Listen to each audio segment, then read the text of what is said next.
Problem discuss करेंगे जो related है कंसेप्ट ऑफ एन एवरेज से, जो कि हम एरिथमेटिक मीन के प्रोसेस से या मेथड से फाइंड आउट करेंगे।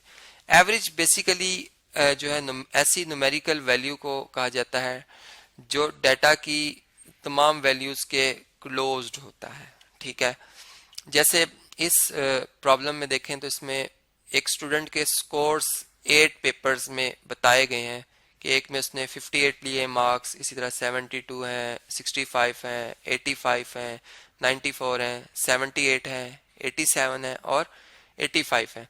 लेकिन हमें एक मीन स्कोर चाहिए, एक ऐसा स्कोर चाहिए जिससे वो ये अंदाज़ा लगा सके कि अब 8 पेपरों के बाद वो कितने मतलब परसेंट नंबर या कितने उसकी एक एवरेज स्कोर बन रहा है। ठीक है, तो इसके लिए जो हम अरिथमेटिक मीन फाइंड करेंगे वो एक अनग्रुप डाटा के मेथड से फाइंड करेंगे, चूँकि डाटा की जो ऑब्जर्वेशंस हैं वो किसी मतलब ग्रुप्स में नहीं मौजूद हैं, अलग अलग पड़ी हुई हैं। ठीक है, और ऑर्डर में भी नहीं है। ठीक है, इसलिए हम कहेंगे ये एक हमारे पास एक अनग्रुप डाटा है।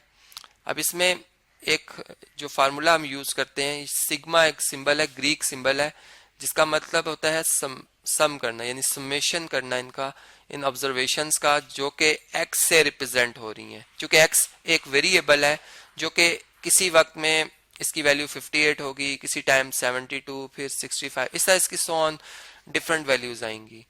तो ये सम हम फाइंड करेंगे तमाम ऑब्जर्वेशंस का और फिर इन्हें इनकी कुल तादाद से डिवाइड कर देंगे, जो कि यहाँ पर कितनी है, 8 है, चूंकि 8 पेपर्स की बात की गई है। ठीक है जी, तो अब देखें हम ये जो सम है वो कैसे फाइंड करते हैं। मैं कैलकुलेटर से इसे फाइंड कर देता हूँ।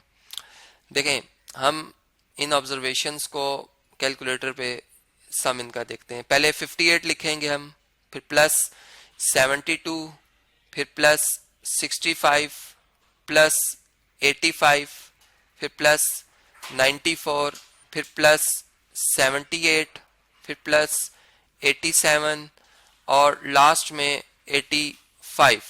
देखिए, इनको काउंट भी कर सकते हैं आप, 1 2 3 4 5 6 7 और ये 8th जो पेपर के मार्क्स हैं वो 85 है। तो ये हमारे पास जो सम बन रहा है वो 624 बनता है। ठीक है जी, तो हम यहाँ पे लिखेंगे 624, जबकि इसमें जो टोटल मतलब उसके जो पेपर्स की तादाद थी वो कितनी है, 8 है। तो 8 पे अगर डिवाइड कर दें हम 624 को, तो हमारा आंसर आता है 78। इसका मतलब कि 78 एक एवरेज स्कोर है इस पर्सन का, जो कि इसके जो ऑब्जर्वेशन में जो स्कोर्स लिखे हुए हैं उनके नियरेस्ट है, हर ऑब्जर्वेशन के नियरेस्ट है, और ये एक एवरेज बात कर सकता है कि मेरे ओवरऑल जो है वो इस सब्जेक्ट में या पेपर्स में 78 मार्क्स आए हैं। तो इसी के से एक एवरेज हमने फाइंड करना सीखा।